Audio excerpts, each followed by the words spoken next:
Hi friends, எல்லோரும் சுகந்தானே friends. இன்றைக்கி தைப்பூசத்தன்னைக்கு எங்கள் ஊரில் வந்து ஆனந்தவல்லி அம்மனை அலங்காரம் பண்ணி ஊருக்குள்ளே கூட்டு வருவாங்க. சப்பரத்தில் வச்சு அலங்காரம்லாம் செம்மையாக வருஷம் ஒவ்வொரு வாட்டியும் அலங்காரம்லாம் செம்மையாக பண்ணி கொண்டு வருவாங்க ஃப்ரெண்ட்ஸ். நீங்களே பாருங்கள், அலங்காரத்தை செம்மையாக இருக்கும்.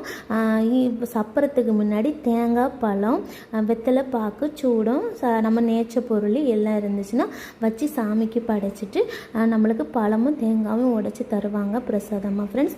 உங்கள் ஊரில் இந்த பழக்கம் உண்டான்னு நீங்கள் கமெண்டில் சொல்லுங்கள் ஃப்ரெண்ட்ஸ். கரெக்டாக கோயிலேருந்து மத்தியானம் தைப்பூசத்தன்னைக்கு மத்தியானம் போல் பூசையாகி பூசை முடிஞ்ச உடனே அலங்காரம் பண்ண ஆரம்பிச்சிருவாங்க ஃப்ரெண்ட்ஸ். அலங்காரம் பண்ணி நைட்டு 10 மணிக்கெல்லாம் கோயிலேருந்து வெளியில் கிளம்பும்.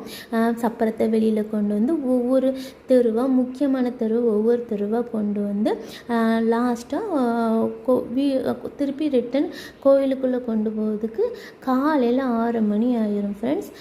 எங்கள் ஒரு வழக்கப்படி இப்படி பண்ணுவாங்க. வருஷம் நான் சின்ன பிள்ளையாக இருக்கையிலே இந்த பழக்கம் இருந்துக்கிட்டே இருக்குது ஃப்ரெண்ட்ஸ். அப்படியே நான் தேங்காய் பழம் உடைச்ச கையோடி நான் தூங்கலை. நான் காலையில் பசங்களுக்கு ஸ்கூலுக்கு அனுப்புறதுக்கும் லேட் ஆயிடுச்சுல ஃப்ரெண்ட்ஸ். தூங்கலை. அப்படி சமையல் வேலையை பண்ண ஆரம்பிச்சுட்டு எங்கள் தெருவுக்கு வர்றதுக்கே அப்புறம் 4 மணிக்கிட்ட ஆகிட்டு அதனால் நான் தூங்காமல் பிள்ளைங்களுக்கு சமையல் பண்ண சமையல் ஆரம்பிச்சுட்டு பசங்களுக்கு என்னென்னு பார்த்தீங்கன்னா வெஜ் ரைஸும் எக்கும் தான் ஃப்ரெண்ட்ஸ் வச்சு கொடுத்து சாப்பாடுமே ரெடி ஆகிடுச்சு. மீல் மேக்கர் போட்டு தான் பண்ணி கொடுத்துருந்தேன். வீடியோ பிடிச்சிருந்தா சப்ஸ்கிரைப் பண்ணுங்கள் ஃப்ரெண்ட்ஸ்.